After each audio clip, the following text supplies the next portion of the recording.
ya Khaliq ya Mubdi'u ya Khaliq ya Mubdi'u ya Khaliq ya Hafizu ya Nasiru ya Wakilu ya Allah ya Hafizu ya Nasiru ya Wakilu ya Allah ya Hafizu ya Nasiru ya Wakilu ya Allah. Assalamualaikum warahmatullahi wabarakatuh. Selamat berjumpa kembali di channel MWC NU Kecamatan Banjar Agung. Hari ini hari Senin 11 Mei 2020, jam 5 sore. Nah, ini kita mau ke SDNU. Nah, semoga dalam menjalankan aktivitas sehari-hari kita semua selalu diberikan kesehatan, kemudahan, pertolongan dan petunjuk dari Allah Subhanahu wa taala. Sambil berjalan ke sana, kita akan membahas satu kajian. Judulnya seputar masalah puasa. Puasa bukan puasa Ramadan, tapi puasa-puasa yang sifatnya sunnah, yaitu puasa mutih, puasa ngerowot. Ya, puasa-puasa itulah yang akan kita bahas. Ini kan menanggapi pertanyaan beberapa rekan-rekan terkait video yang sebelumnya itu ya. Puasa itu kalau menurut para ulama-ulama ahli fikih dalam karya-karyanya itu puasa syar'i itu definisinya sama lah, imsakun anil muftirati min tulu'il fajri ila ghurubi syamsi ma'aniyah. Kurang lebihnya begitu kalau di kitab-kitab fikih. Puasa syar'i itu adalah menjaga diri dari hal-hal yang membatalkan sejak terbitnya fajar, maksudnya subuh, sampai tenggelamnya matahari, maksudnya maghrib ma'aniyah disertai dengan niat. Nah, itu seperti itu puasa syar'i menurut para ulama-ulama kita. Mau beragam jenis puasanya apa saja ya sama ini, baik puasa wajib, penggunaan definisinya ini, puasa sunnah juga ya penggunaannya ini. Nah, baik pemirsa sekalian, kita langsung saja ke topik pembahasan, yaitu mengenai puasa mutih dan puasa ngerowot. Nah, ini bagaimana hukumnya, boleh atau tidak, dan ada atau tidak puasa ngerowot, puasa mutih itu tuntunannya dari baginda Rasulullah Shallallahu Alaihi Wasallam. Nah, pemirsa sekalian, ini enak kalau ngambil video di ladang karet gini kan nggak ada yang lihat, nggak ada yang lihat, jadi bebas gitu ya. Nah, jadi pemirsa sekalian, dalam menjawab pertanyaan-pertanyaan seperti ini, langkah awalan atau langkah pertama yang harus kita dahulukan adalah menelisik terlebih dahulu mengenai hakikat tentang puasa mutih dan puasa ngerowot.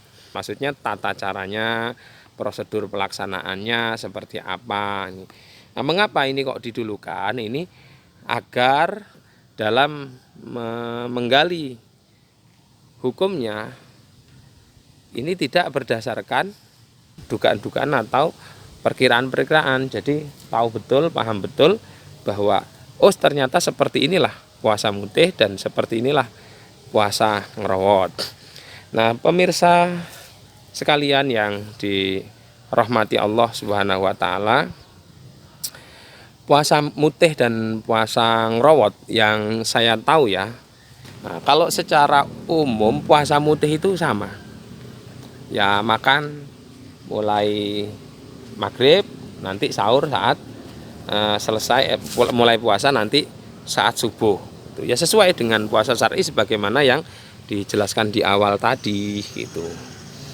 Nah, kalau sama kenapa disebut dengan puasa mutih dan puasa ngerowot? Nah, jadi para pemirsa, disinilah titik sumber masalahnya atau madarut tuhmahnya atau muaranya. Jadi puasa mutih, puasa ngerowot itu disebut demikian, ternyata puasanya sama tetapi terkait masalah menu saat berbuka dan sahur itu yang berbeda dengan umumnya gitu loh. Kalau puasa mutih itu dia berbuka sama sahur hanya makan nasi putih dan air putih saja gitu. Terus kalau orang yang rawat, puasa ngerawat itu biasanya makanannya tumbuh-tumbuhan, daun-daunan. Misalnya godong singkong, daun kangkung, singkong rebus, mantang rebus, dan seterusnya. Itu ya bisa dibilang mereka ini sedang mengherbivorakan diri atau apa ya, vegetarian lah bahasanya, seperti itu. Nah pertanyaannya adalah boleh nggak ya orang muslim puasa makanannya menunya tidak diubah-ubah, itu saja, maksudnya nasi putih saja, air putih saja, boleh nggak gitu? Atau nggak mau makan nasi gitu? Ya kalau mengenai makanan itu, ini makanan itu, menu itu masalah mubah sih, mau pilih ini pilih itu ya terserah, nggak ada tuntunan aturan bahwa kalau hari Senin harus masak sambal terasi, hari Selasa masak jengkol, itu nggak ada keterangan begitu. Jadi ya masalah menu ya terserah masing-masing manusianya lah, hobi dan kemampuan masing-masingnya.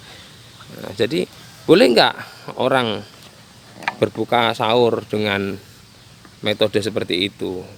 Ya kalau dalam bab al-atimah wal asyribah, bab makanan dan minuman, makanan minuman itu selama dia itu baik, kemudian tidak berbahaya, ya hukumnya halal, termasuk memakan tanaman-tanaman apa aja. Yang penting bukan tanaman-tanaman yang berbahaya, misalnya ganja, misalnya lagi apa ya, ya pokoknya tanaman yang bisa menghilangkan kewarasan itu ya jelas tidak diperbolehkan. Tapi kalau makanan-makanan itu kita tahu kebaikannya, ya jelas hukumnya halal, mau dipakai berbuka, pakai sahur, nggak ada masalah. Allah Subhanahu wa Ta'ala sendiri sudah dawuh banyak sekali bab-bab penghalalan masalah makanan itu.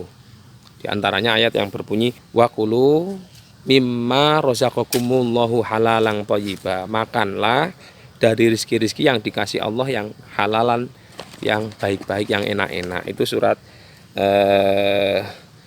Al-Maidah ayat 88. Ada juga di surat Al-Baqarah ayat 86 ya kalau nggak salah.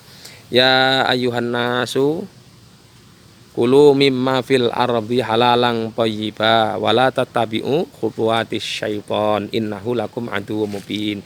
Wahai para manusia, makanlah dari apa-apa yang ada di bumi yang halalan, yang bagus-bagus. Jangan mengikuti langkahnya syaitan, karena syaitan itu musuh yang nyata bagi kalian. Surat Al-Baqarah. Artinya Allah sendiri membolehkan manusia itu memakan apa yang ada di bumi ini selama itu halal, selama itu enak untuk dimakan. Itu seperti itu pemirsa sekalian. Itu dalil tentang puasa, makan apa saja ya bolehlah.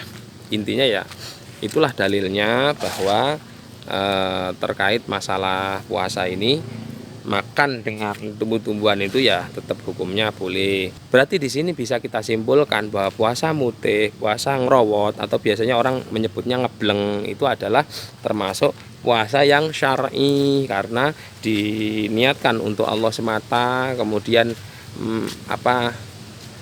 mulainya dari subuh berakhirnya maghrib ya sama, memang puasa syar'i, hanya yang membedakan terkait masalah makanannya. Maka dapat disimpulkan bahwa puasa mutih, puasa ngerawat itu puasa syar'i.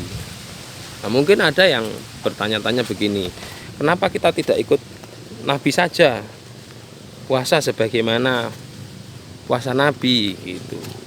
Wah, kalau pertanyaannya sebegitu ya ini jelas bahwa puasa mutih itu sudah ikut Nabi, hanya terkait makanannya itu yang beda.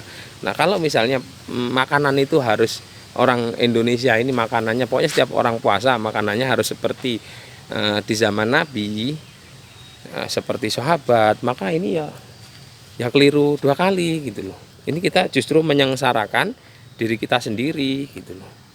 Jadi terkait masalah makanan itu patokannya bukan adat istiadat suatu negara, bukan kebiasaan atau tradisi suatu suku, tetapi dilihat dari kehalalannya gitu ya. Kalau makanan-makanan di zaman sekarang yang tidak ada di zaman Nabi dihukumi tidak boleh, waduh, di Kecamatan Banjaragung ini banyak sekali makanan yang tidak ada di zaman Nabi gitu ya. Ada rendang jengkol, sambal terasi, apalagi gue nyerowit, waduh, tiwul, gue nggak ada semua di zaman Kanjeng Nabi ini. Belum es doger, es kolak. Kalau itu semua dihukumi nggak masuk kategori, ya orang seBanjaragung ini kena dosa semua gitu. Nah, tapi kan tidak demikian, bahwa dalam merumuskan makanan intinya bahwa selama itu halal ya berarti boleh untuk dikonsumsi. Dan perlu diketahui bahwa makanan itu tidak, masalah menu berbuka, menu sahur itu tidak masuk dalam ranah syarat rukun puasa loh ya. Kenapa begitu ya? Karena diserahkan ke manusianya masing-masing, tidak ada masalah gitu loh. Nah, jadi pemirsa sekalian, di sini bisa disimpulkan bahwa puasa ngerowot, puasa mutih itu puasa yang syar'i, sangat syar'i gitu. Nah, saya kira demikian. Nanti kalau misalnya ada para alim, para kiai yang ingin menambahkan, monggo silahkan komentar di bawah. Mudah-mudahan bermanfaat untuk kita semua. Saya akhiri, wallahul muwaffiq ila aqwamit thoriq. Wassalamualaikum warahmatullahi wabarakatuh.